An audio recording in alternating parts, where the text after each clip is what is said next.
is Alice Guzman. However, I'm not here on behalf of myself, but on behalf of the coalition of the initiative Amazonia for Life to protect 80% by 2025.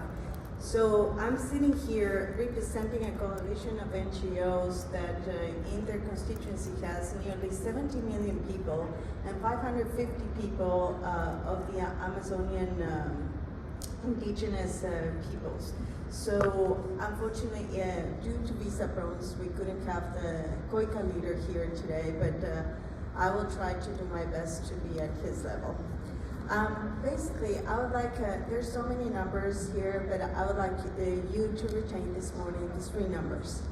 First of all, the Amazonia has reached its tipping point, and although we keep on using these terms that are so far away from our reality, I just want to everyone understand that a tipping point scenario means that the Amazonia cannot regenerate itself.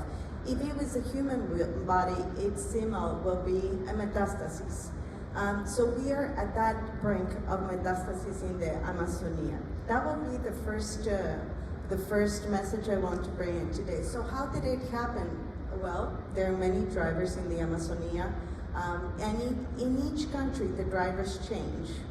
We can talk about leather in Brazil, but in the Western Amazonia, that it's Colombia, Ecuador, Peru, we are talking about oil.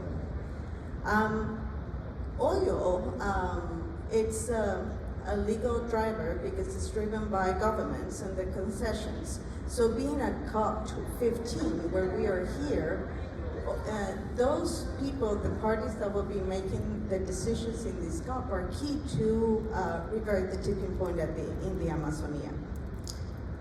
Oil has been there for 50 years. We're still talking as extractives as the solution for poverty in our countries.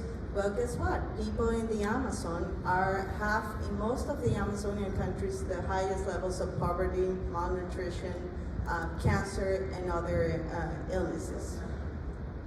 So, I don't know if any of you have been in Ecuador. Ecuador is the tiniest country in South America.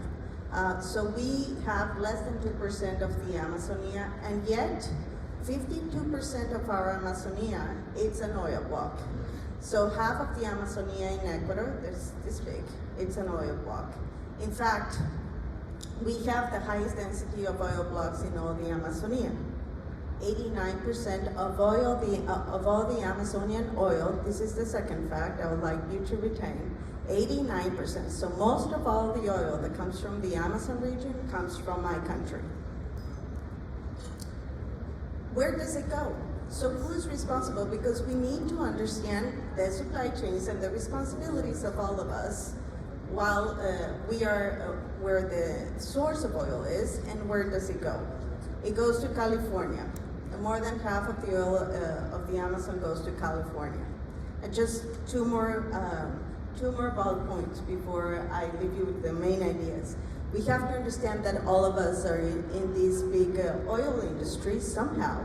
When you buy a car, but also the international banks. Who's financing the oil projects? US banks and other banks around the world. Who is financing the oil trade? Oil trade has been financed by European banks that have stopped after a campaign pushed to visibilize their role in the Amazonian destruction. But we just have to understand that when we see the supply chain, it's like the full story. We know with our research that protecting 80% is not just a dream. We know where and how to protect with the indigenous peoples of the Amazon. So we are here today just to expose what is happening and to make a call to the governments that are making decisions on behalf of all of us to take care of their decisions and the future of the Amazonia and key ecosystems in other parts of the world, as this might be the last framework, global biodiversity framework, where we can discuss the future of these ecosystems. Thank you.